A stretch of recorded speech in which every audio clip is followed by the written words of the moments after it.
बिराद गोबावनिफ्राय आं नेना दंमोन हिन्जाव गोदाननि महरखौ नायनो थाखाय बिराद एक्साइटेडमोन ओमफ्राय नै दासो लोगो मोनफैबाय आगैखौ बिराद अखाफोर गावदां बायदि आरो बेबायदिनो सुख सान्तियै थैजासिम मोनजालाथों बेखौनो आङो आरज गाबो इसोर दिनै सासे डक्टरेट मानसिखौ लानानै जोंनि बर' समाजनि गेजेराव ओरैबायदि फेसबुकाव चर्चा खालामदों जेम्सआ मानो मोखां देखायनो हायाखै आरो आं मानो मोखां देखायनो सासे डक्टरेट नंगौ नङा आं बे सासे डक्टरेटखौ मानो आब्रुथि गैयै फेसबुकाव नाम लिरजाहोनो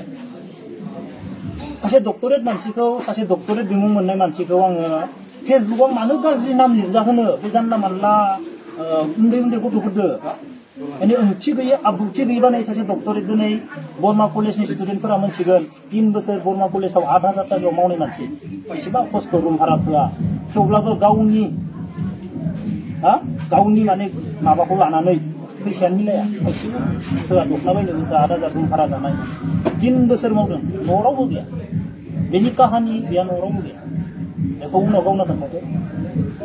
बेखौ सोर फेदेरनाय मालानि समाव बिनि बिमा बिफाया मा जालांनाय सब काहानि दङ बेहा जोबोद दुखु गोनां बेनि काहानिया बेफोरबायदि काहानिनि गेजेरजोंबो बियो दिनै डक्टरेट लानानै दिनै गावनि आथिङाव गसंबाय माने आं बायदि मानसिया बेनि थाखाय जेबो नङामोन आरो आं लाक्कि फिल खालामो आं सासे डक्टरेट मानसिखौ माबायदि लोगो मोनखो आं मा मोजां खामानि मावखो जों सानैखौ बोरै गोरोबहोलायखो आंनि थाखाय बेनो बिराद सासे डक्टरेट मानसिखौ आंनि न'आव लाबोना होनो हादों आंनि फादारनि 3 दादिमोना हेडमास्टर खुलुमबाय गोजोननाय मोनदों आरो माने बिथांखौ मोननानै जेनेबा जिउखौ दैदेनलांनो थाखाय जिउआव सासे जोंनि लोगो नांगौमोन बेखौ ओंखायनो माने बिथांखौ लोगो मोननानै आंनि गासै जेनेबा थांखि होनाय बा खामानियाव थांनानै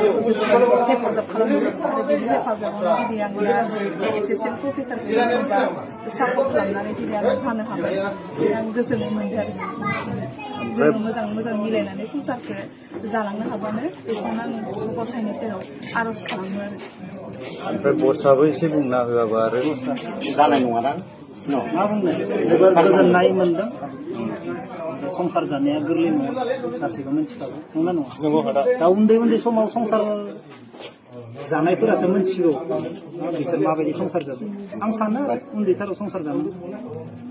दिनै आं उन्दैथाराव संसार जानाय मोनब्ला दिनै आं सासे डक्टरेट लोगो मोननाय नङामोन दिनै आं गोबाव सम थानानै फैबाय संसार जायालासिनो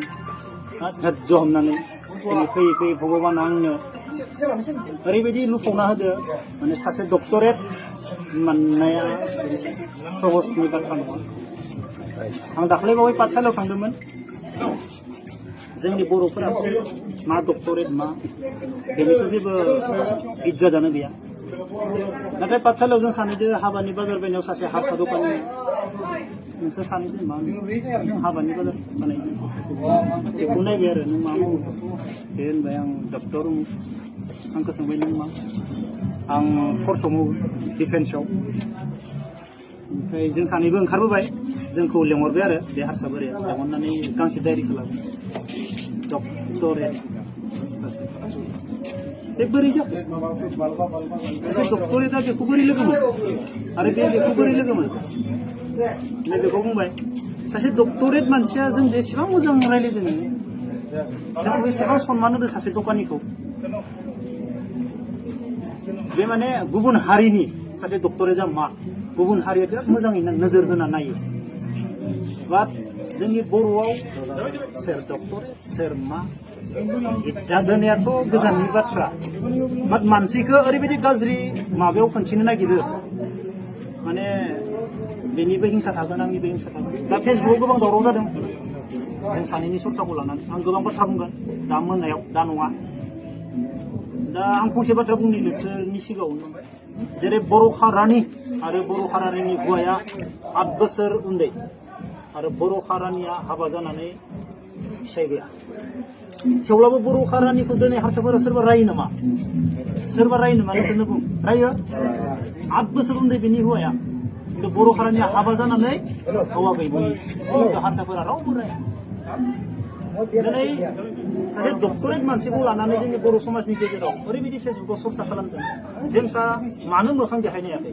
आरो आं मानो मोखां देखायनो सासे डक्टरेट नंगौना नङा आं बे सासे डक्टरेटखौ मानो आब्रुथि गैयै फेसबुकाव नाम लिरजाहोनो सासे डक्टरेट मानसिखौ सासे डक्टरेट बिमुं मोननाय मानसिखौ आङो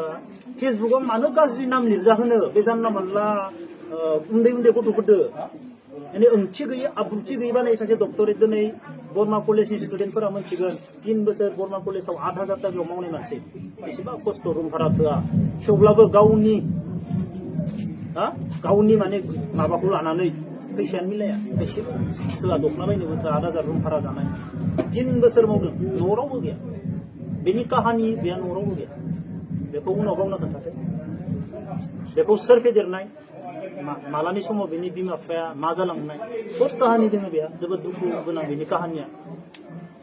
बेफोरबायदि काहानिनि गेजेरजोंबो बेयो दिनै डक्टरेट डिग्री लानानै दिनै गावनि आथिङाव गसंबाय माने आं बायदि मानसिया बेनि थाखाय जेबो नङामोन आरो आं लाक्कि फिल खालामो आं सासे डक्टरेट मानसिखौ माबायदि लोगो मोनखो आं मा मोजां खामानि मावखो जों सानैखौ बोरै गोरोबहोलायखो आंनि थाखाय बेनो बिराद सासे डक्टरेट मानसिखौ आंनि न'आव लाबोना होनो हादों आंनि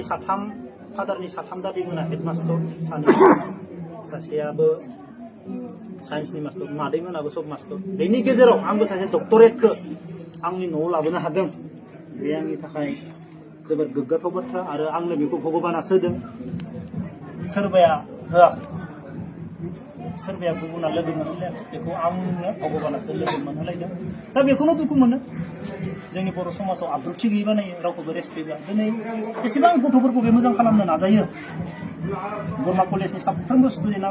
मोनथिगोन जाय सोलोंजानो मोनदों बे माबायदि फोरोङो आरो जायनि बिमा बिफाया आंखौ गाज्रि मोननो हायो बिनि फिसाला फिसाजोखौनो बे फोरोंनो मोनदों फोरोंगासिनो आरो दाबो गुबुन कलेजाव फोरोंगासिनो दं आरो ओरैबायदि गोसो होनानै गथ'फोरखौ बे माने मोजां लामाथिं लांनो नागिरगासिनो दं दा बेफोरखौ जोंनि बर' माखासे गथ'फोरा जेबो नाया माबायदि सनमान होनांगौ नाथाय गुबुन हारिया डक्टरेट होननाय लोगो बाद्दा खालामो गुबुन हारिनि मानसिया डक्टरेट होनबानो बाद्दा खालामो थारमाने ओरैबायदि सनमान होयो साहा दखाननिफ्राय लानानै फिसा फिसा मानसिनिफ्राय लानानै बेसे सनमान होयो बेखिनियानो आरो आंनि बुंनांगौ गोजोननाय थाबाय